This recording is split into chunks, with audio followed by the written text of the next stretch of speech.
Alright, so I wanted to share a little review, little video of classroomscreen.com. It has, and right now I think, there we go. So it has 13 widgets that you can choose from and customize your screen. Now, I have Extend Screen set, so I would pick this up and move it to my projector so that it would be projecting for my students. You can change the background, obviously, make it your own. You can use your own pictures or choose from their library. I chose an animated one so that it was interactive, it was moving. And I also chose to display the calendar, which I shrunk down so it only showed the date. But if you make it bigger, it will show the entire calendar. But I did not need that.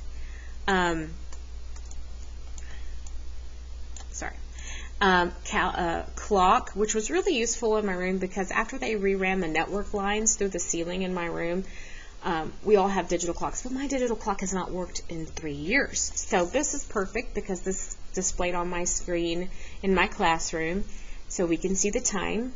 I also have included, because I do allow my students to talk and work with their neighbors a lot for projects that we're doing, so a noise meter is great for my class, and you can set the sensitivity, but since the mic that it's using is my computer, if I'm up here typing, I didn't want it going off when it wasn't them, but I do have the alarm set so that it will go off if they get too loud. And obviously you can move everything around. This is, oh, see, I got too loud. This is the work symbol down here, and it monitors how many of these you're using at a time. So right now I have it set to whisper.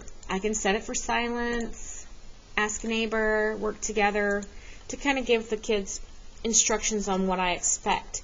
I have this set up so when they walk in the room that they can see it. This is the text box down here at the bottom. It does have customizable size, different types of font, but it's like a general, I don't know, kind of a Google Doc or Word. Anybody who's used either of those would be able to use this. It also has a randomizer. Now, I haven't set up my randomizers yet, but you would make a list of your kids, and I'll just type a couple of names.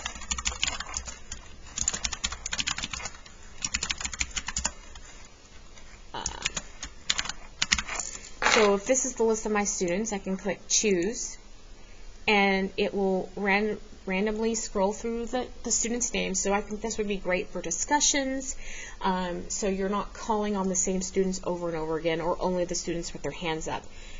This kind of lets the students know that anybody and everybody is going to participate. It does, and I'll show you the kind of the back office of this as well. It does have dice that could be incorporated into your assignments. So I could see this part being used if you had several activities. You could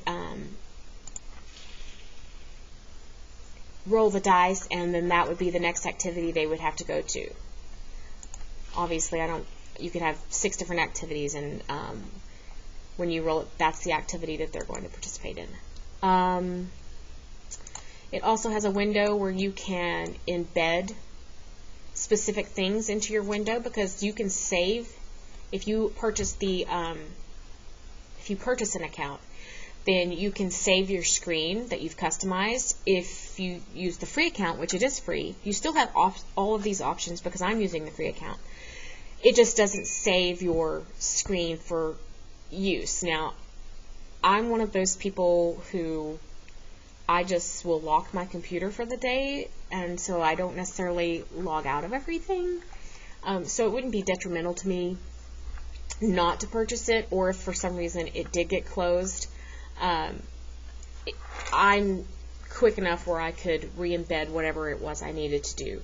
I could show an image, a video. If I was using the same video all day long, I could have the video pulled up right here, and all of this could stay on my screen at the same time. It also has QR code. So I could type in a website I wanted them to go to. I could have them scan it. They could go to that specific website. One I like to use is Mentimeter, which is interactive, real-time assignments that you can also display. So that could be something I could display here, would be the link to Mentimeter. And when they scanned this, it would display their answers to the Mentimeter, and everything could stay on my screen if necessary. Let me close that for a moment. Close this. And then, let's see what else do I have. There is a traffic light. I did play around using this earlier, and when the students, if they got loud enough and caused the alarm to go off, I would move it to yellow. I would move it from green to yellow, and I would set this to silence. And then after a time period, and it does have a timer, speaking of, I would set the time period. And so let's say after 5 minutes of silence, they could whisper again, but this did not. I left this at yellow, and if it went off a third time, I moved it to red, and then there would just be no talking for the rest of the period. So it's a classroom management tool, number one, and I really like it. It's very easy to use. As you can see, like, it has images, it has textual explanations of what they are.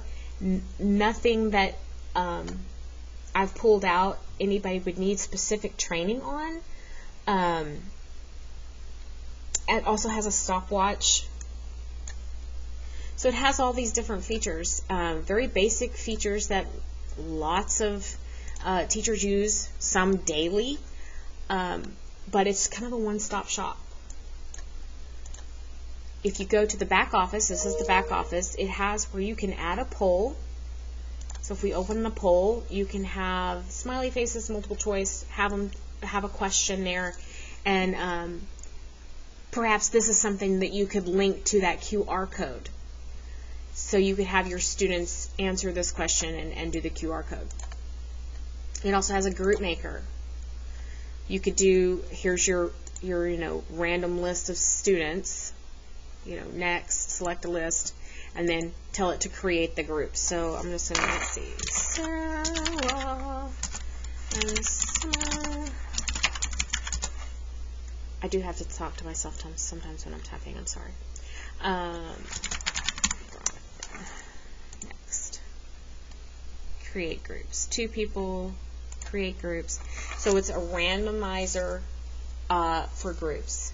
And then it gives you a visual of what those groups are, and that can be displayed on the screen so the students know who's in their group.